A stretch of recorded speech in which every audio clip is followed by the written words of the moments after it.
Assalamualaikum warahmatullahi wabarakatuh. Perkenalkan, nama saya Yuni Apriani dari Universitas Bakti Kencana Bandung. Di video ini saya akan menjelaskan atau menyampaikan materi saya tentang titrasi pengendapan. Yang pertama, ada prinsip dasar dari titrasi pengendapan, yaitu pengendapan yang cepat mencapai kesetimbangan pada setiap penambahan titran. Tidak ada pengotor yang mengganggu dan diperlukan indikator untuk melihat titik akhir titrasi. Selanjutnya, teori. Titrasi pengendapan atau titrasi presipitasi adalah titrasi yang didasarkan pada metode produk yang berbentuk endapan. Metode ini merupakan metode yang biasa digunakan untuk menentukan kadar anion halogen dan tiosianat. Penggunaan titrasi pengendapan tidak sebanyak titrasi asam basa atau redoks, karena keterbatasan indikator yang dapat digunakan atau karena beberapa reaksi pengendapan berjalan terlalu lambat untuk digunakan dalam sebuah titrasi. Berdasarkan indikator yang digunakan, titrasi pengendapan dapat dibedakan dalam beberapa metode, yaitu yang pertama ada metode Mohr, pembentukan endapan berwarna. Dalam metode Mohr, digunakan larutan baku AgNO3 sebagai pentiter dan larutan kalium kromat sebagai indikator. Metode ini dapat digunakan dalam penetapan kadar ion klorida dan bromid. Titrasi ini memerlukan pH antara 6-10. Pada larutan yang lebih basah akan terbentuk endapan perak oksida. Sedangkan dalam kondisi asam, konsentrasi ion kromat akan menurun karena hanya ada sedikit HCrO4- yang terionisasi. Pada awal titrasi akan terbentuk endapan putih. Setelah titik ekivalen, ion kromat akan bereaksi dengan kelebihan ion Ag+, membentuk endapan merah. Nah, ini reaksi sebelum titik ekivalen. Larutan standar perak nitrat akan bereaksi dengan analit, misalkan saja ion klorida, maka akan membentuk perak klorida yang berupa endapan berwarna putih. Kelebihan perak nitrat atau AgNO3 akan bereaksi dengan kalium kromat membentuk perak kromat atau Ag2CrO4 yang merupakan endapan berwarna merah bata. Kelebihan sedikit saja dari perak nitrat akan bereaksi dengan kalium kromat. Yang kedua ada metode Volhard, pembentukan kompleks berwarna. Metode ini dapat digunakan untuk menetapkan kadar ion perak Ag+ dengan menggunakan pentiter kalium atau amonium tiosanat. Besi nitrat atau besi amonium sulfat dapat digunakan sebagai indikator yang dapat membentuk endapan merah saat bereaksi dengan kelebihan kalium atau amonium tiosanat dengan membentuk kompleks besi tiosanat dalam suasana asam. Titrasi ini harus berlangsung dalam suasana asam, sebab dalam suasana basa ion besi akan membentuk endapan FeOH3. Nah, ini reaksi sebelum titik ekivalen sama reaksi pada saat titik ekivalen.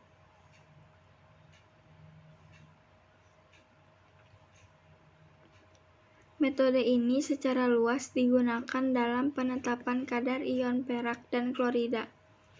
Dalam analisis klorida, kesalahan dapat terjadi jika AgCl memungkinkan bereaksi dengan ion tiosianat membentuk AgSCn yang lebih mudah larut daripada AgCl. Pada metode ini digunakan indikator absorpsi. Indikator ini hanya memberikan perubahan warna pada permukaan endapan. Contoh indikator yang digunakan yaitu fluoresin, di mana ion Fi akan terabsorpsi pada permukaan ion Ag+, jika Ag+ berlebih. Contoh indikator lain yang dapat digunakan dalam metode ini dapat dilihat pada tabel 1. Indikatornya ada di klorofluoresin, ion yang dititrasinya ada Cl-, titrannya Ag+, kondisi pH-nya 4, dan seterusnya.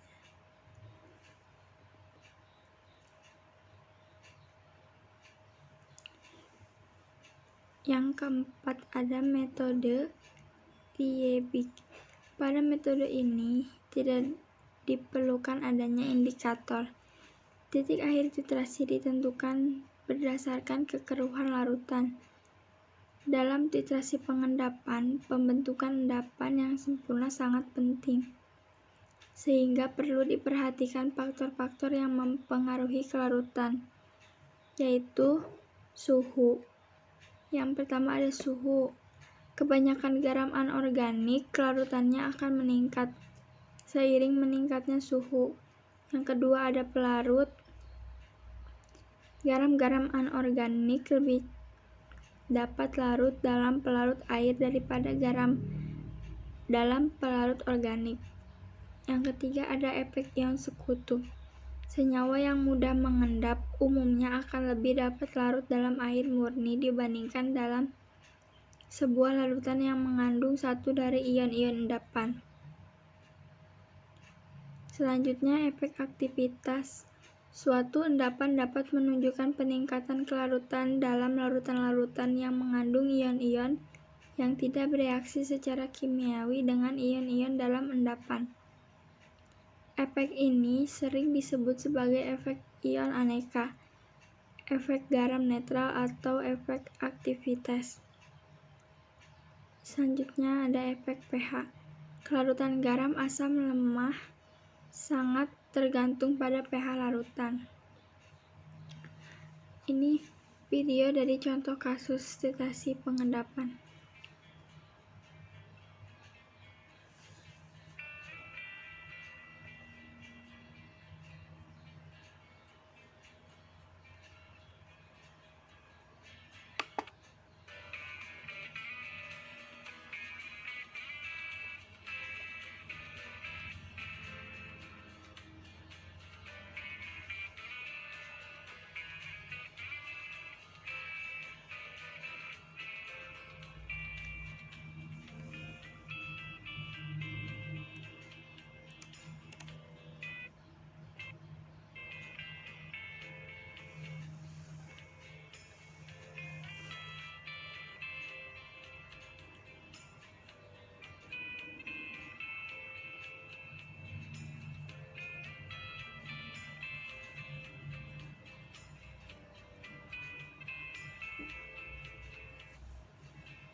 Selanjutnya ada perhitungan kadar.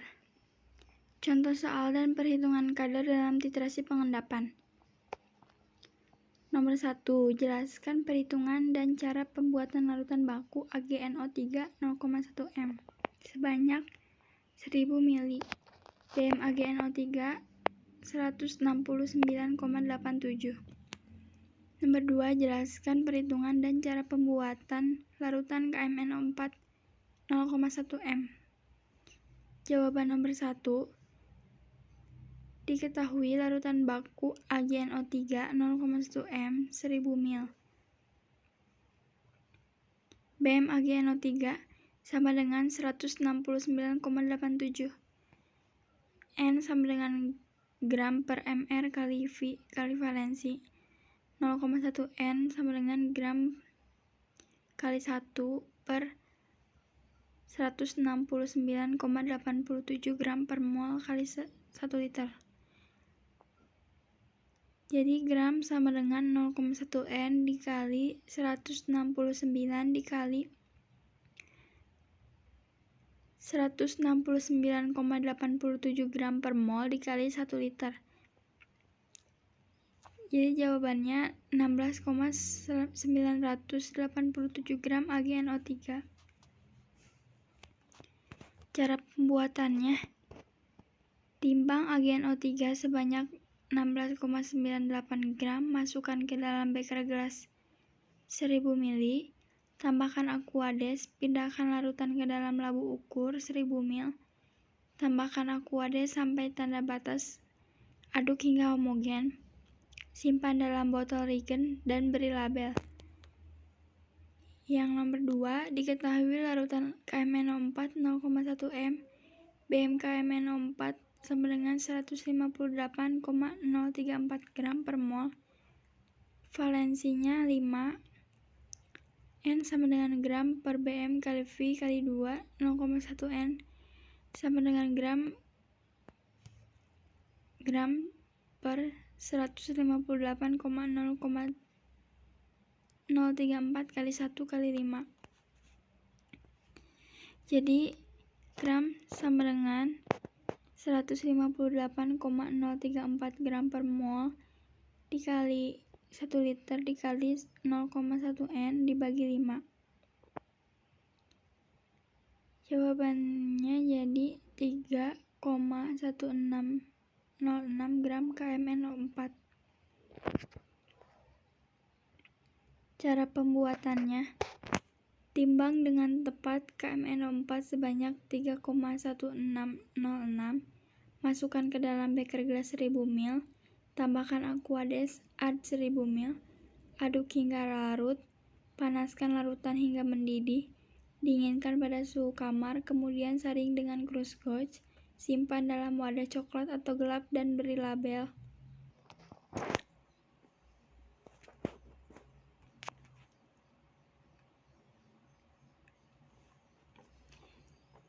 Demikian akhir presentasi saya. Semoga bermanfaat untuk kita semua. Terima kasih atas perhatiannya. Jika ada yang salah atau kurang lebihnya saya mohon maaf. Assalamualaikum warahmatullahi wabarakatuh.